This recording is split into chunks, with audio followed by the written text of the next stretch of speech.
वाल्मीकि रामायण को दुनिया का पहला महाकाव्य माना जाता है, पर क्या इस रामायण में सीता स्वयंवर के बारे में कुछ बताया गया है? क्यों हुआ था सीता मैया का स्वयंवर और कैसे हुआ भगवान श्री राम और माता सीता का मिलन? मिथिलापुर के राजा जनक को एक कन्या मिली, जिन्होंने उसका नाम सीता रखा। राजा जनक ने उस कन्या का बड़े लाड प्यार से उसका पालन किया। समय के साथ सीता माता बड़ी होती गई, वैसे भी उसके असामान्य गुण भी दिखाई देने लगे। एक दिन महल में खेलते खेलते बहुत ही विशाल और भारी भारी काम शिव धनुष उठा लिया। वो धनुष इतना भारी था कि बड़े बड़े महारथी भी उसको हिला नहीं पाते थे, जिसे उठाकर सीता खेल रही थी। यह देखकर राजा जनक आश्चर्य हो गए। उन्हें उसके असामान्य गुणों का पता चला। समय के साथ उसकी उम्र विवाह योग्य होने लगी।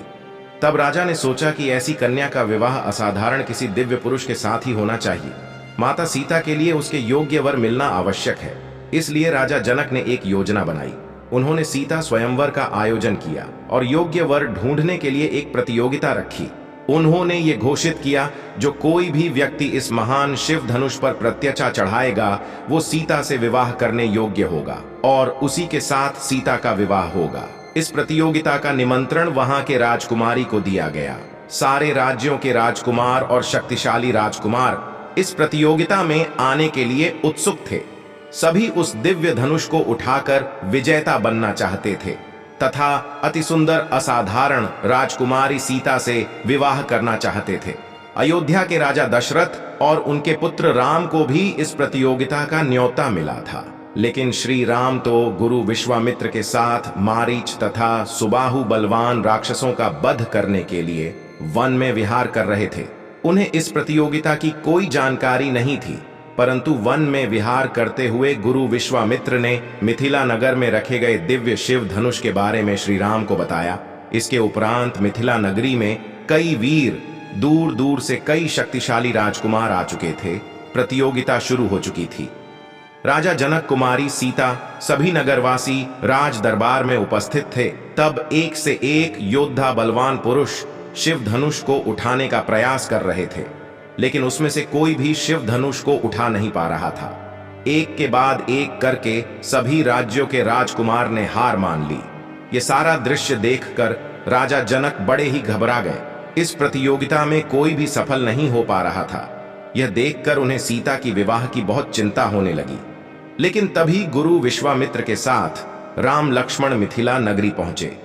गुरु विश्वामित्र को देख राजा जनक ने अतिथि किया और उनके साथ आए हुए दो राजकुमारी के बारे में पूछा। तब गुरु विश्वामित्र ने राजा जनक को राजा दशरथ के पुत्र वीर श्रेष्ठ श्री राम और श्री लक्ष्मण के बारे में बताया। दोनों राजकुमार गुरु राक्षसों का वध करके आए हुए थे, इसके बारे में बताया। ये सुनकर राजा जनक बहुत प्रसन्न हो गए और उन्होंने गुरु विश्वामित्र से उनकी कोई भी सेवा करने की अवसर दे। तब गुरु विश्वामित्र ने राजा जनक को राज दरबार में रखे शिव धनुष को दिखाने की बात कही। ये सुनकर राजा विश्वामित्र को उनकी वीर पुत्री सीता शिव धनुष, सीता स्वयंवर और उस प्रतियोगिता के बारे में बताया और उससे कहा, अगर श्री राम स्वयं इस धनुष का प्रत्येचा चढ़ा सके तो मैं अपनी पुत्री सीता को इन्हें प्रदान कर दूंगा। ये सारी बातें सुनकर गुरु विश्वामित्र ने श्री राम से शिव धनुष की प्रत्येचा चढ़ने के लिए कहा। तब वीर श्रेष्ठ श्री राम ने बड़े ही सरलता से उस दिव्य शिव धनुष को उठा लिया। सारी जनता के सामने वीणा किसी कष्ट के यूएस धनुष के प्रत्यंचा को चढ़ा दिया, परंतु श्री राम ने प्रत्यंचा चढ़ाने के बाद उसे खींचा। तभी बीच में से टूटकर दो टुकड़े हो गए। उसके टूटने का जोर से आवाज सुनाई दिया। सभी लोग डर से सुन्न हो गए। झांको भी शक्तिशाली वीर शिव धनुष को हिला भी नहीं पाए। वही सुरवीर श्री राम शिव धनुष को उठाकर प्रत्यंचा भी चढ़ाई और उसे खींचते वक्त टूट भी गया। यह शक्तिशाली पराक्रम देख राजा जनक ने हाथ जोड़कर गुरु विश्वामित्र से कहा कि महावीर श्री राम के अद्भुत पराक्रम से मैं बहुत ही प्रसन्न हूं। सीता के प्रति दिव्य वर ढूंढने की मेरी प्रतिज्ञा पूरी हुई। मेरी वीर कन्या सीता दशरथ नंदन श्री राम को प्रदान करता हूं। अगर आपकी आज्ञा हो तो मैं अभी मेरी मंत्रियों को अयोध्या भेज कर रहा दशरथ से सीता स्वयंवर था हुए श्री राम का पराक्रम की सूचना देता हूं। रहा जनक की बातें सुनकर गुरु विश्वामित्र ने आज्ञा दी।